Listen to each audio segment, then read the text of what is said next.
तो hello and welcome friends. दोस्तों आज की इस वीडियो में हम बात करने वाले हैं अभ्यास सेट 1 के बारे में, जो कि रिमाइंडर का है और टोटल वीवीआई क्वेश्चन है, सभी पूछे गए हैं एग्जाम में। तो आइए शुरू करते हैं। बिना टाइम गवाए हम आपका ज़्यादा टाइम बर्बाद नहीं करेंगे और सभी क्वेश्चन को आसानी से करेंगे। तो हमारा सबसे पहला क्वेश्चन है कि अंडे में कौन सा विटामिन लगभग नहीं पाया जाता है। तो इसका उत्तर हो जाएगा सी, विटामिन सी अंडे में लगभग ना के बराबर पाया जाता है। हमारा 2 नंबर क्वेश्चन है, हम तारों को टिमटिमाते हुए देख पाते हैं क्यों? क्योंकि प्रकाश के अपवर्तन के कारण। इसका आंसर हो जाएगा प्रकाश के अपवर्तन के कारण। हमारा तीसरा क्वेश्चन है, निम्नलिखित में से कौन सा पदार्थ सबसे अधिक ज्वलनशील है? रुई, ऊन, नायलॉन या रेशम? तो सबसे अधिक ज्वलनशील होता है नायलॉन। हमारा चौथा क्वेश्चन है, ऐसे आकाशीय पिंडों को जो ग्रहों से बहुत छोटे होते हैं लेकिन जिनकी कक्षाएं मंगल ग्रह और बृहस्पति ग्रह के बीच होती है, उन्हें क्या कहते हैं? उन्हें कहा जाता है एस्टेरॉयड्स। ये और हिंदी में क्षुद्र ग्रह। ठीक, इंग्लिश में एस्टेरॉयड और हिंदी में क्षुद्र ग्रह। पांचवा हमारा क्वेश्चन है कि सूती और ऊनी रेशों में अंतर ज्ञात किया जा सकता है। सूती और ऊनी रेशों में अंतर किस प्रकार ज्ञात किया जा सकता है? तो उन्हें जलाकर अंतर ज्ञात किया जा सकता है, क्योंकि जो सूती रेशे होते हैं वो जलने पे राख हो जाएंगे, लेकिन ऊनी रेशे जलने पे जो है राख नहीं बनेंगे। ठीक, तो जलाकर। छठा हमारा क्वेश्चन है, बर्फ पर दाब बढ़ाने से उसका गलनांक पर क्या प्रभाव पड़ेगा? जब बर्फ पर दाब बढ़ाया जाता है तब उसका गलनांक क्या हो जाता है? घट जाता है, गलनांक घट जाएगा। सातवां हमारा क्वेश्चन है, सूर्य उदय होते समय व डूबते समय लाल, लाल की जगह यहाँ पे किसी किसी क्वेश्चन में रक्तताप भी लिखाया जाता है। ठीक, तो उगते समय और डूबते समय लाल क्यों दिखाई देता है? तो वह होता है प्रकीर्णन के कारण, प्रकाश के प्रकीर्णन के कारण। आठवां क्वेश्चन है कि घरों में विद्युत संयंत्र जोड़े जाते हैं किस क्रम में? तो घरों में जो विद्युत संयंत्र जोड़े जाते हैं वह समांतर क्रम में, इसे आप इंग्लिश में पैरेलल सीरीज कहते हैं। ठीक, समांतर क्रम में।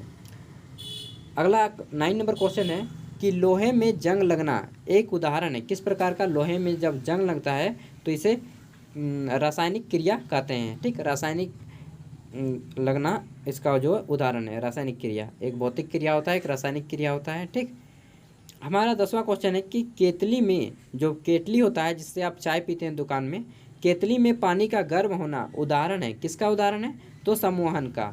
जल जो गर्म होता है उसका उदाहरण दिया है यहाँ पे सम्मोहन का। ठीक, इंग्लिश में इसको आप कन्वेक्शन कहते हैं। हमारा 11 नंबर क्वेश्चन है, कुपोषण, जब किसी बच्चे को कुपोषण पाया जाता है। ठीक, कुपोषण से सबसे अधिक किसकी कमी होती है? तो सबसे अधिक मात्रा में प्रोटीन की कमी हो जाती है उस बच्चे में। 12 नंबर क्वेश्चन क्या है कि उस कथन को छांटिए जो गलत है। तो हमारा ऑप्शन ए क्या है? किसी वस्तु का द्रव्यमान हर स्थान पर समान होता है। हाँ, हर स्थान पे समान होता है वस्तु का द्रव्यमान। बी नंबर, किसी वस्तु का द्रव्यमान उस वस्तु के भार को प्रभावित करता है। जी हाँ, यह भी सही है, भार को प्रभावित करता है। सी नंबर, किसी वस्तु का भार गुरुत्वाकर्षण बल से प्रभावित होता है। किसी वस्तु का भार गुरुत्वाकर्षण बल से प्रभावित होता है। जी हाँ, ये भी सही है। डी नंबर क्वेश्चन क्या है? किसी वस्तु का भार तथा द्रव्यमान प्रत्येक स्थान पे हमेशा एक ही और अस्थायी रहता है। तो यह गलत है, क्योंकि भार जो है आपके गुरुत्वाकर्षण के हिसाब से बदलता जाएगा। चंद्रमा पे जाएंगे तो आपका वजन आपके जितना भी है उसका 6 भाग हो जाएगा। ठीक ना, 1/6 भाग रह जाएगा, लेकिन द्रव्यमान वही रहेगा। तो ये डी नंबर हमारा गलत है। 13 नंबर हमारा क्वेश्चन क्या है? किसी बीकर में रखे हुए गर्म पानी को 70 डिग्री सेल्सियस से 60 डिग्री सेल्सियस तक तापमान में कमी आने के लिए 8 मिनट समय लगता है। ठीक, बताइए कि यदि इस गर्म पानी को 80 से 70 तक ठंडा किया जाए तो समय कितना लगेगा? कहने का मतलब है कि जब पानी को गर्म किया जाता है ना, तब वह बहुत तेज़ी से शुरू में ठंडा होता है, उसके बाद धीरे धीरे ठंडा होने के लिए उसको समय ज़्यादा लगने लगता है। तो मान लीजिए 70 से 60 में इसको 8 मिनट समय लगे। ठीक, 8 मिनट समय लगे। अब 80 से 70 आने, यानी कि 80 से 70 आने में उसको 8 मिनट से ज़्यादा समय लगेंगे या कम? तो हमने अभी क्या बताया, शुरू में तेज़ी से ठंडा होता है, इसलिए 8 मिनट से कम समय लगेंगे। तो इसका आंसर हो जाएगा ए, 8 मिनट से कम। ठीक, हमारा 14 नंबर क्वेश्चन क्या है कि फ़ारेनहाइट तथा सेल्सियस माप में किसी तापमान पर पाठ्यांक समान होगा। तो -40 डिग्री पाठ्यांक पे दोनों जो है समान होंगे। ठीक, 15 नंबर हमारा क्वेश्चन है, देखिए ये जो जितने भी क्वेश्चन आप कर रहे हैं ये सभी एग्जाम में काम देंगे, चाहे आप ग्रुप डी का दीजिए, चाहे एसएससी जीडी का दीजिए, चाहे किसी भी प्रकार आर्मी नेवी एयरफोर्स कोई भी एग्जाम दीजिए, सभी जितने भी साइंस पूछा जाता है उन सभी में यह वीवीआई है। ठीक, ओनली मैं स्पेशल वीवीआई जो वेरी वेरी इंपॉर्टेंट क्वेश्चन होते हैं उन्हीं को मैं बता रहा हूँ। ध्वनि उत्पादक तथा परावर्तक करने वाली सतह की दूरी कम से कम कितनी हो कि उस ध्वनि की प्रतिध्वनि साफ तौर पर सुनने में सक्षम हो जाएं? तो इसका आंसर हो जाएगा 17 मीटर। 17 मीटर की जगह पे कहीं कहीं 16.9, ठीक ना, 16.9 मीटर भी होता है, 16.9 मीटर या 17 मीटर। अगला हमारा 16 नंबर क्वेश्चन है। देखिए ये मैथ का क्वेश्चन है तो इसको स्किप करेंगे। मैथ का क्वेश्चन को आप स्क्रीनशॉट मार लीजिए और घर पे बनाइए, क्योंकि इसको बनाने के लिए कॉपी कलम चाहिए। ध्वनि की गति सर्वाधिक होती है किसमें? स्टील में। स्टील में सबसे ज़्यादा ध्वनि की गति होती है। 18 नंबर क्वेश्चन है, विले और विलियन, ठीक, से पृथक किया जा सकता है। तो विले को विलियन से किस प्रकार, विले को विलियन से किस प्रकार अलग किया जा सकता है? पृथक मतलब अलग, तो वाष्पीकरण के द्वारा इसको अलग किया जा सकता है। 19 नंबर हमारा क्वेश्चन है, सोडियम को मिट्टी के तेल में क्यों रखा जाता है? तो सोडियम को मिट्टी के तेल में रखा जाता है क्योंकि यह हवा के प्रभाव में आकर ऑक्सीकरण होने लगता है और आग जल जाता है, इसलिए इसे मिट्टी के तेल, जिसे आप किरोसिन तेल भी कहते हैं, उसमें इन्हें डुबाकर रखा जाता है। अगला हमारा क्वेश्चन है 20 नंबर, चेचक के टीके का आविष्कार किसने किया? तो चेचक के टीके का आविष्कार किसने किया था? चेचक के टीके का आविष्कार किया था एडवर्ड जेनर ने। अगला हमारा क्वेश्चन है 21 नंबर, कि शरीर में ऑक्सीजन की पूर्ति कौन करता है? तो शरीर में ऑक्सीजन की पूर्ति करता है आरबीसी। आरबीसी मतलब होता है रेड ब्लड सेल्स, हिंदी में लाल रक्त कणिकाएं, ठीक। 22 नंबर हमारा क्वेश्चन है, मनुष्य के शरीर में हृदय को एक बार धड़कने के लिए कितना समय लगता है? मनुष्य के शरीर में हृदय को एक बार धड़कने के लिए कितना समय लगता है? तो 0.8 सेकेंड, 1 सेकेंड का 8वां भाग लगता है, ठीक, 0.8 सेकेंड, और यह टोटल 1 मिनट में 72 बार धड़कता है। अगर आप 60 को भागा दीजिएगा 0.8 से तो आपको 72 आ जाएगा, ठीक।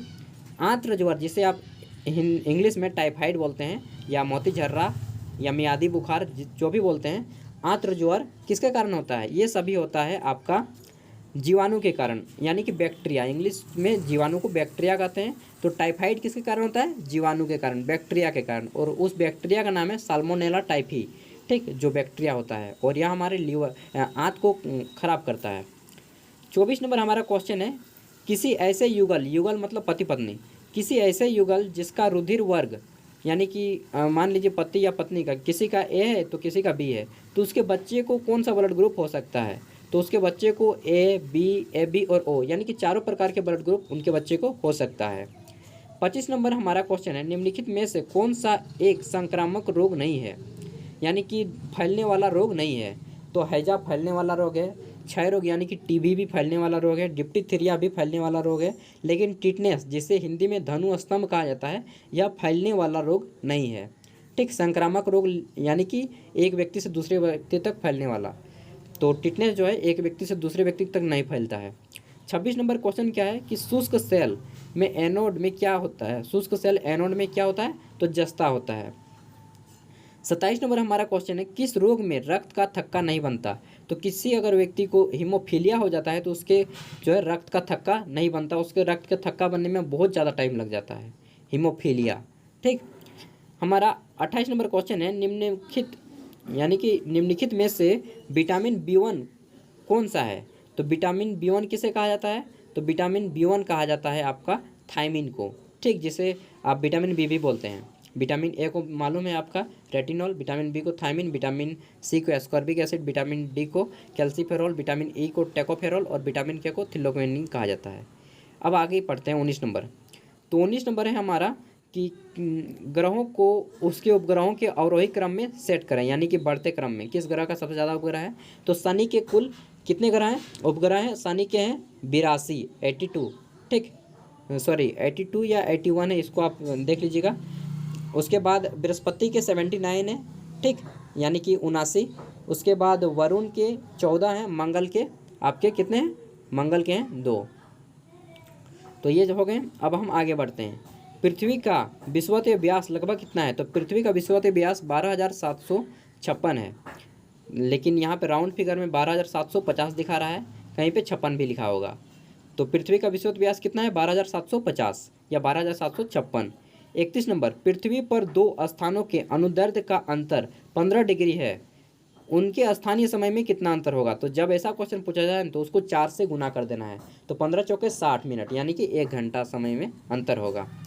32 नंबर हमारा क्वेश्चन है, वृत्ताकार यानी कि गोल आकृति वाला यूएसएसआर द्वारा सर्वप्रथम छोड़ा गया भू उपग्रह कौन सा है। तो उस उपग्रह का नाम था स्पुतनिक 1, ठीक, स्पुतनिक। 33 नंबर हमारा क्वेश्चन है, उपग्रह की कक्षीय अवधि समानुपाती होती है, किसके समानुपाती है। तो r का पावर 3/2 के समानुपाती होती है। 34 नंबर हमारा क्वेश्चन है, ग्लेशियर में बर्फ हमेशा कहाँ से पिघलता है। तो ग्लेशियर में जब भी बर्फ पिघलता है ना, तो सबसे निचली स्तर से बर्फ पिघलना शुरू होता है।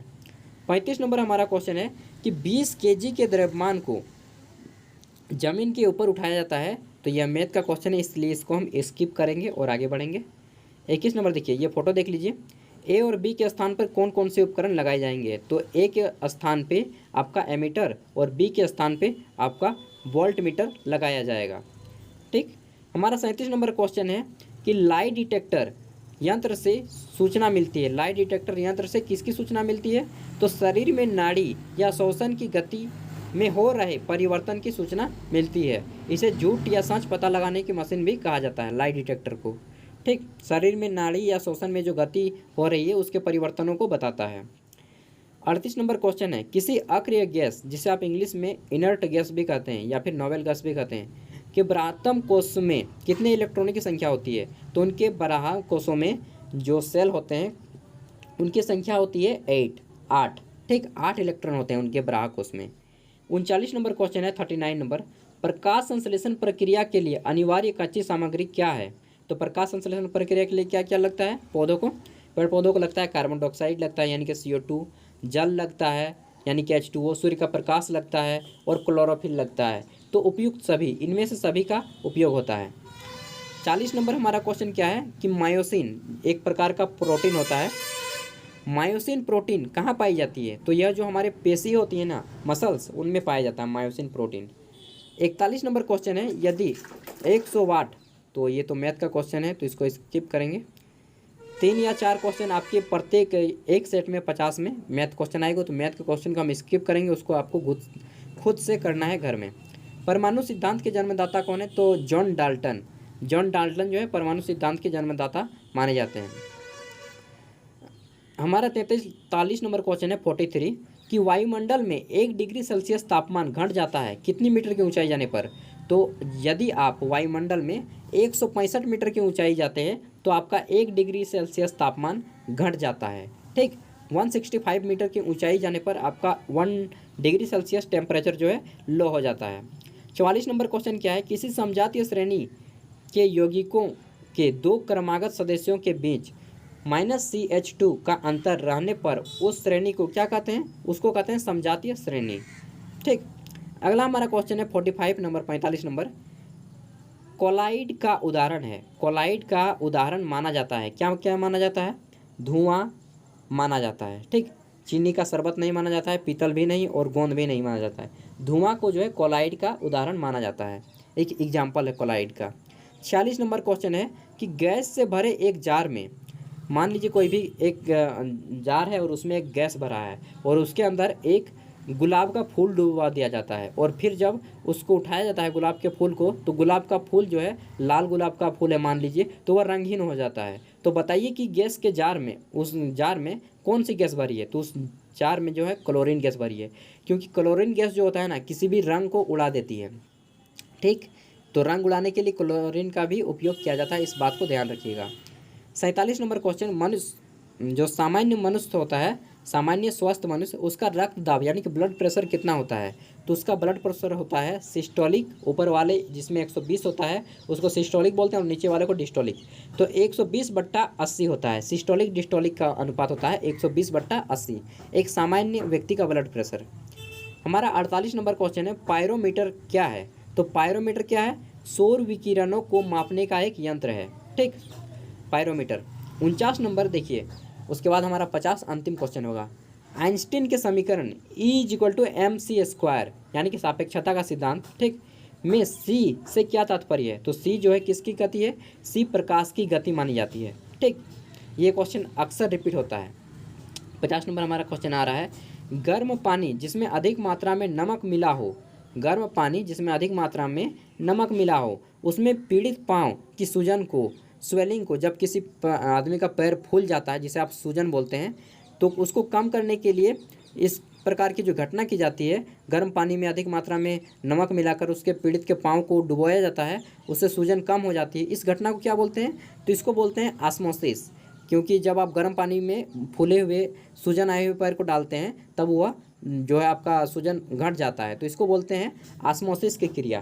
ठीक, तो यहाँ पे हमारे टोटल 50 क्वेश्चन कंप्लीट होते हैं जो कि एग्जाम की दृष्टि से वीवीआई थे। तो दोस्तों, आपको यह वीडियो कैसा लगा और ज्ञान आपको अवश्य मिला होगा तो प्लीज़ अन्य दोस्तों को शेयर करें, वीडियो को लाइक करें, चैनल पे पहली बार आएँ किसी भी माध्यम से तो प्लीज़ सब्सक्राइब करें और अन्य दोस्तों को शेयर करें। पढ़िए, अपने हक के लिए लड़िए, गरीबी को दूर कीजिए, अमीर बनिए। धन्यवाद।